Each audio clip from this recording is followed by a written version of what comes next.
Assalamu alaikum wa rahmatullah. Bismillah.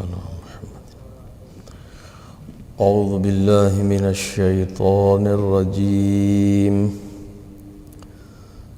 Bismillahir rahmanir rahim. Alhamdulillahi rabbil alameen. Bari'il khalaiqi ajma'in. والصلاة والسلام على خاتم الأنبياء والمرسلين سيدنا ونبينا ومولانا أبي القاسم محمد اللهم صل على محمد وآله الطيبين الطاهرين الذين أذهب الله عنهم الرجس وطهرهم تطهيرا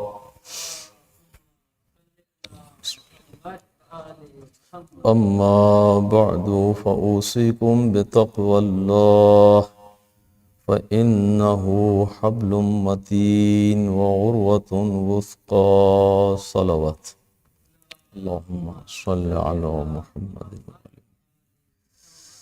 Dear brothers and sisters in Iman, first of all I advise myself for taqwa, parhezgari and piety, and then I advise all of you for the same. We had started a theme of discussion taking inspiration from the Qiyam of Imam Hussain alayhi salatu wassalam, and we thought that in the month of Muharram and Safar it will be more appropriate to focus on that theme which Imam alayhi salatu wassalam had considered as the main objective of his Qiyam, and that was Al-Amr bil Ma'roof and An-Nahi Anil Munkar. So far we have discussed some major themes in Al-Amr bil Ma'roof and An-Nahi Anil Munkar. I will try to conclude this theme today by a few more topics under Nahi Anil Munkar, and then inshallah from next week we will begin a theme about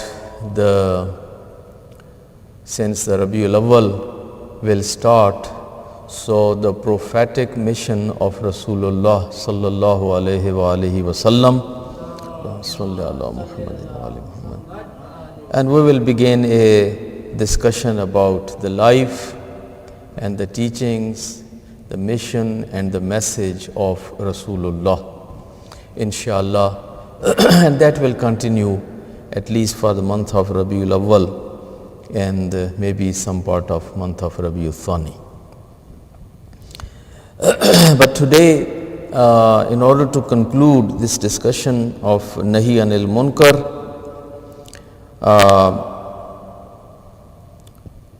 about two or three things, very important one, where we all of us have to play a role as active members of community, young and old, all of us according to our capacity and our ability. And one of those things which is very common, and now we will see as this season of mourning will end, and from the Rabiul Awwal people will start arranging some of the festive events, whether these are birthdays, whether these are weddings, walimas, or certain other festive kind of events, or later in May or June they have graduation parties and certain other parties of that nature. So there are certain things that we notice in those gatherings, in those parties, in those festivals, in those festive activities. Number one, which is not acceptable at all, that is when men and women, ladies and gents, they mingle with one another in those parties or walimas or in those kind of things when they are not in their proper outfit or in their proper libas. Since those are festive activities, so everybody comes with their best, very what you call the fancy kind of dresses, very fancy suits, very fancy kind of libas, and those libas, those dresses are very much kind of attracting the attention of people around. And then if they are very thin and they are kind of half sleeves and they are kind of revealing the neck and the body and the arms or that kind of stuff, that is haram. And there is no doubt about that. There is no question about that. It is, meaning you check with any scholar, you check with any marja taqleed, everybody will say that that is haram. So I don't know why still people think that they cannot celebrate a wedding or a walima or a graduation party or any other party without revealing their bodies, for example, and without showing their arms or their, for example, their necks and their hairs and all that kind of stuff. Again, this is either part of the non-Muslim cultures, whether it is the Indian culture. You see the Indian weddings, and it comes from Indian movies and Indian kind of whatever media they have, they portray those kind of weddings and festivals, or it comes from the Western media. But as a Muslim, and particularly as a practicing Muslim, someone that who really believes in Islam, doesn't have any doubts about the validity of Islamic teachings, and somebody that who prays and who fasts and who goes for Hajj and who goes for Ziyarat and who considers himself or herself as a Muslim, why should they leave all that taqwa, parhezgari and piety and what they are normally doing at the time of wedding, at the time of walima, because now it has become all of a sudden wajib on them to remove all those kind of things and become like a Hollywood, Bollywood, for example, actress. They think like it is something like their obligation. As in Muharram, you have to wear black, and in certain other seasons you have to wear like that. So when it comes the wedding, then this is something as obligation. So that is haram, and no doubt it is haram. And unfortunately, it has been noticed that even those who normally are kind of fairly, you can say that they are practicing or they are doing good, at that time they totally go out of control. And then they keep putting blame on each other. They say, oh, my son made me, my husband made me, my sister made me, my mother made me to do this, and I was under pressure, and everyone was pushing and everybody was requesting and everybody asked me to do this and wear this dress, so this is why I was wearing. I think that is the area, and we are talking about nahi anil munkar, which all of us, we need to, when we see someone, we need to tell that this is not the right thing. you were supposed to come in a proper libas, in dress, and this is the day when you should, this day is given by Rahman, this day and this ni'mat and blessing and happiness and opportunity to celebrate, this came from God. But instead of pleasing God, you are pleasing his enemy, Shaitan. Shaitan wants to that you celebrate in this way. So you are celebrating a ni'mat given by God, given by Allah, but in a way which Shaitan wants to celebrate.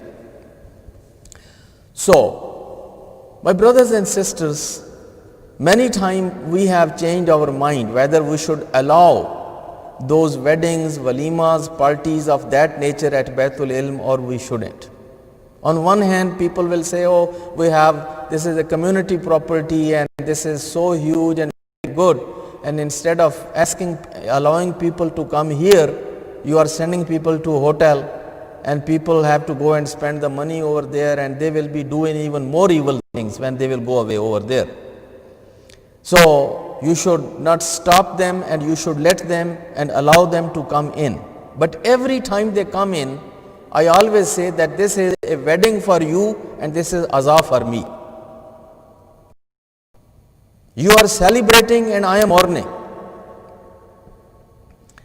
Because when I see all those ladies coming in those kind of dresses and in that kind of situation, in the masjid, in the house of Allah, and then they all want to come and take pictures over here, standing in front, they want to have the picture of mihrab, the calligraphy of verse of Allah, ayat of Quran, and this dome and this, and then standing with those kind of Bollywood kind of dresses. And those are community women, those are community girls. Many of them, even the new younger generation doesn't know even the masail, that they are not maybe in condition to enter in the masjid. The newer generation even doesn't know that, meaning there are certain conditions when women cannot enter in the masjid, or there are certain conditions when a man cannot enter in the masjid. Whether it is janabat, whether it is haiz or it is nifas or it is istihaza or all those kind of periods. So we feel very uncomfortable. Even don't attend Sunday school, or even if they attend Sunday school, they are not regular. Totally in Sunday school there are 32 or 33 days during the year, and most of the students miss at least half of the Sundays. So there is no guarantee that even if they were Sunday school student, they have learned this masala. So that's one issue about taharat. Then the libas and the way which they come. And this is about the masjid. But even if it is not masjid, at their home, people have those gatherings before weddings for few days, when all the relatives and all the friends are gathered, and all the cousins and uncles and aunts and everybody is working together to prepare for wedding or doing some small what you call those small ceremonies at home. I spoke about the issue of mahramiyat last time, so I don't want to repeat that. Many of you may have heard it. Even at that time, many people are not careful. This issue of hijab, the issue of, they think every cousin is mahram, for example, or every woman of the family is mahram, and now because we are good friends, so we are mahram, we are members of community, we are mahram. And since we are very good people and we have the haya in our eyes and we have the piety in our heart, so that is enough. And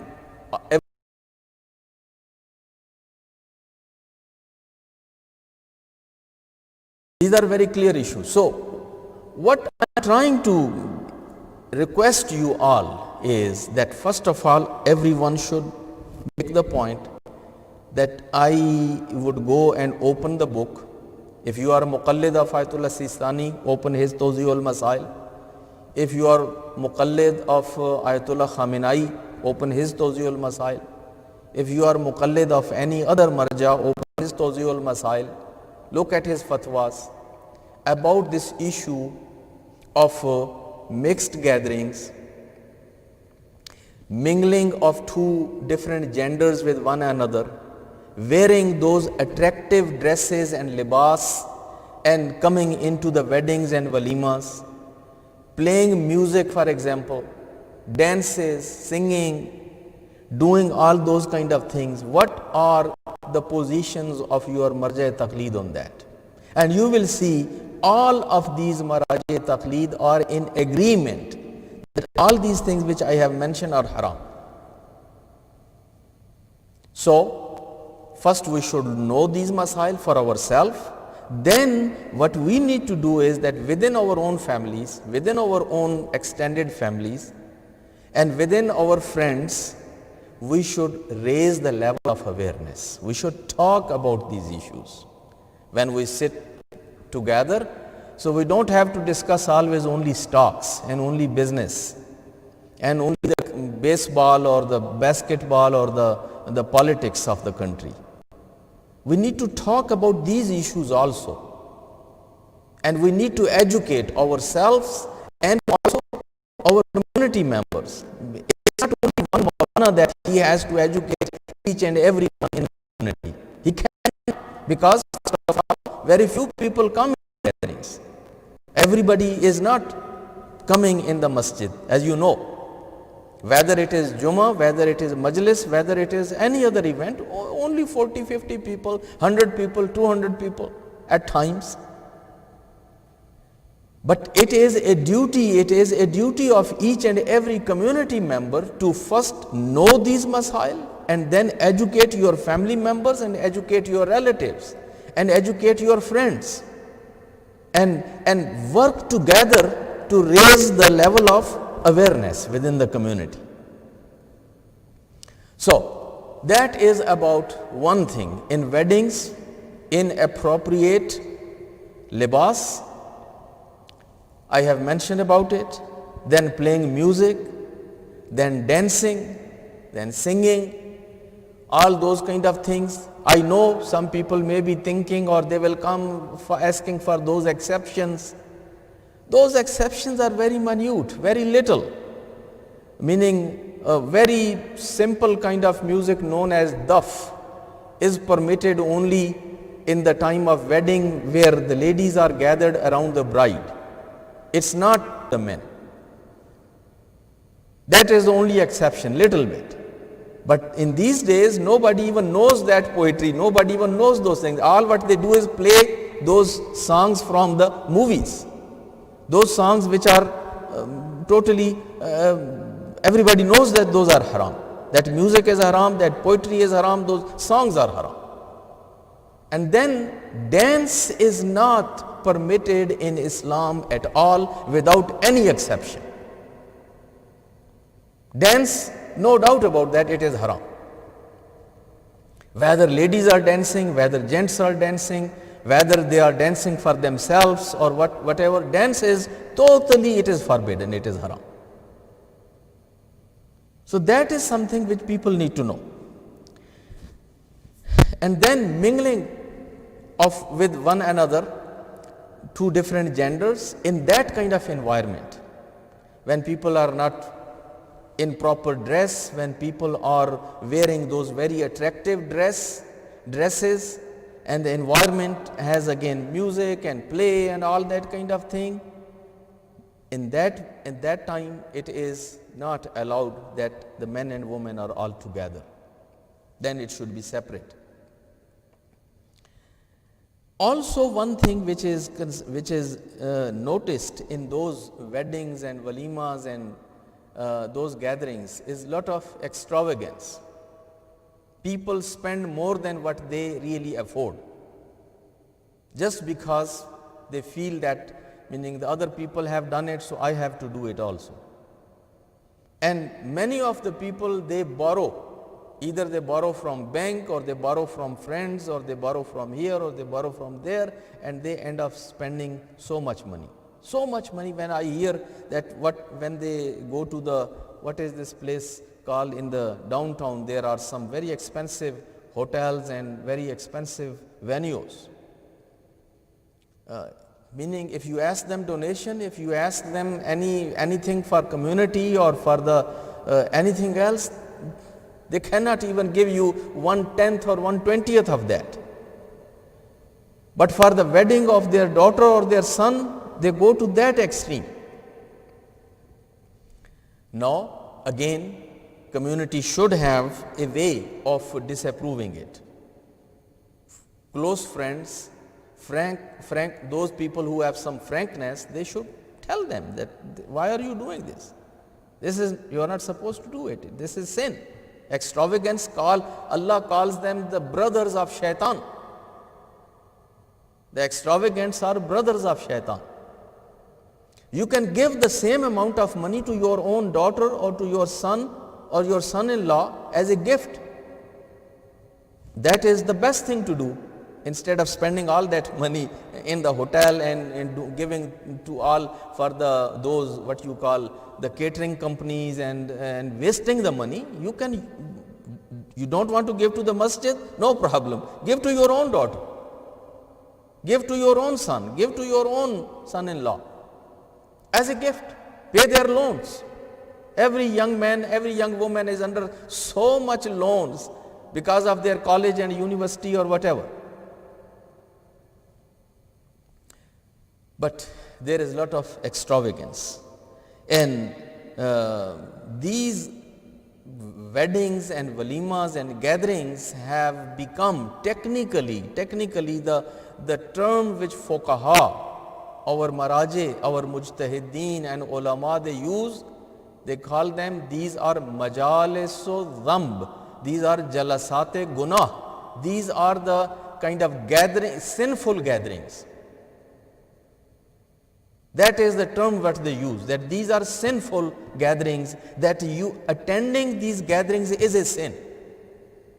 And you know how much it becomes difficult to say no, because these are your friends, these are your community members. They invite you to come there and grace their ceremony or their wedding or walima or nikah or whatever. It becomes very difficult to say no to them. And then people will come and ask me, Maulana, you know there is a wedding next Saturday and there is going to be like this and there is going to be like that, and please tell me whether we should go there or not. Maulana himself doesn't know whether I should go or I shouldn't go. I have stopped going almost, going into those weddings and walimas and those kind of places. But it is something that all of us, we need to work on that. This is a munkar, this is a sin. These parties have become sinful parties, and people have no reason to defend. Every time what the references they bring, those are very weak, and they will say that, oh, it's just like we have 300 days or more than 360 days to please God. So these 1, 2, 3, 4, 5, 10 days of the wedding, so family can take them as exemption. That for 10 days, God give me exemptions. I want to worship shaitan. So I have worshipped you all in my life, and believe me, I will keep worshipping you for rest of my life, but give me for 10 days exemptions where I can just go and worship shaitan. Basically it is that. And you know, in those situations, Allah is Allah. And He requires everything khalis. So He may say that whatever you have done so far, just take it back, and whatever you want to do in future, I don't need that, and go with shaitan. I don't need people that who are with me and with shaitan. Allah says, mukhlisina lahuddin. Allah needs everything khalis and pure. He doesn't like people one way, one step this side, one step that side, one step ahead and two step back. So that was a topic I thought I should talk about that. I had 2-3 other things, but the time is almost over. Recite salawat.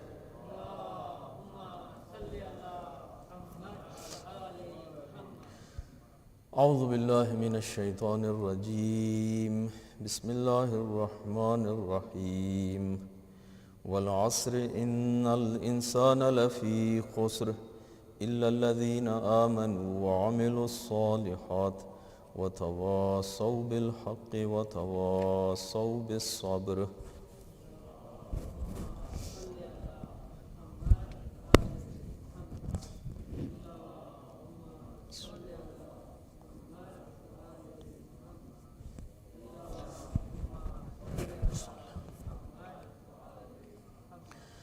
أعوذ بالله من الشيطان الرجيم بسم الله الرحمن الرحيم الحمد لله الذي لا إله إلا هو الحليم الكريم غافر الذنب وقابل التوب وهو الغفور الرحيم إن الله وملائكته يصلون على النبي يا أيها الذين آمنوا صلوا عليه وسلموا تسليما.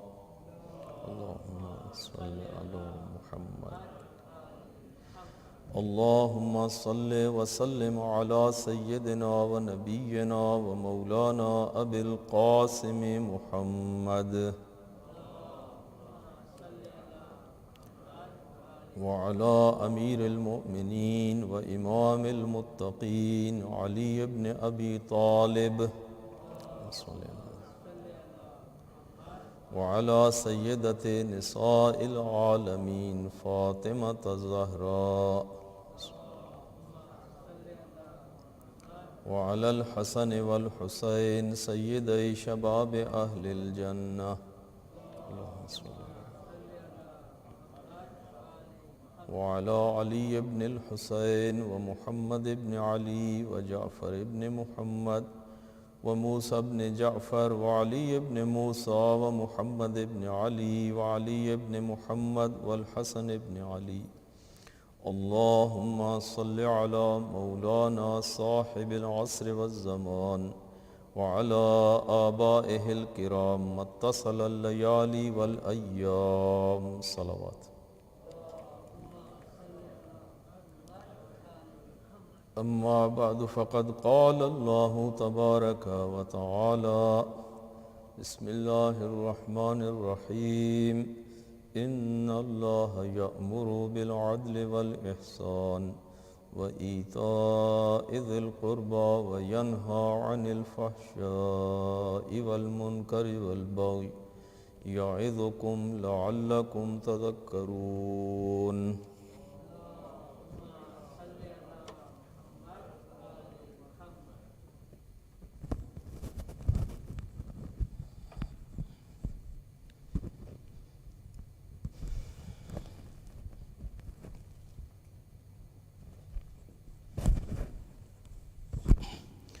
الله أكبر الله أكبر أشهد أن لا إله إلا الله أشهد أن لا إله إلا الله أشهد أن محمد رسول الله